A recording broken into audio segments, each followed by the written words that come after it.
అంబటి రాంబాబు గారు ఏం మాటలు మాట్లాడారండి? గౌరవ ముఖ్యమంత్రి గారు తల్లిని అవమానించాడు, అవునా కాదా? నేను స్ట్రైట్ గా మాట్లాడుతున్నా. వాళ్ళని వదిలిపెడతామా?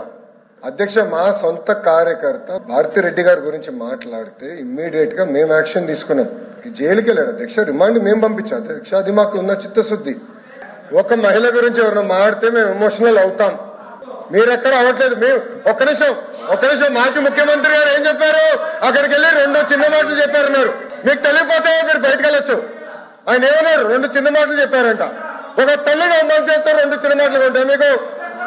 చిన్న మాటలు ఉంటాయి మీకు? సొంత తల్లి చెల్లిని గౌరవించడం మీకు అలవాట్లు ఎత్తవచ్చు. మాకుంది, బాధ్యత మా పైన ఉంది. ఒక్క మహిళ చోలికి ఎవరు వెళ్తే వదిలిపెట్టాం మేము. అది మాకున్న సంస్కృతి. అంతేగాని మీరు సమర్థించి ఎవరో క్షమాపణ అడిగారని బాస్, ఒక తల్లి జోలికి వెళ్తే ఎవరిని వదిలిపెట్టాం. Take it from us. ఎవరిని వదిలిపెట్టే ప్రసక్తే ఉండదు మా దగ్గర. ఎవరి తల్లైనా, జగన్మోహన్ రెడ్డి గారి తల్లైనా కూడా, ఎవరి తల్లైనా, ఎవరి చెల్లైనా, ఎవరి అక్కైనా ఒక మహిళ జోలికి వెళ్తే ప్రజాప్రభుత్వం ఎవరిని వదిలిపెట్టే ప్రసక్తే ఉండదు. అది మా గౌరవ ముఖ్యమంత్రి గారు చెప్పారు, గౌరవ ఉప ముఖ్యమంత్రి గారు చెప్పారు. మేము ఎవరిని వదిలిపెట్టాం.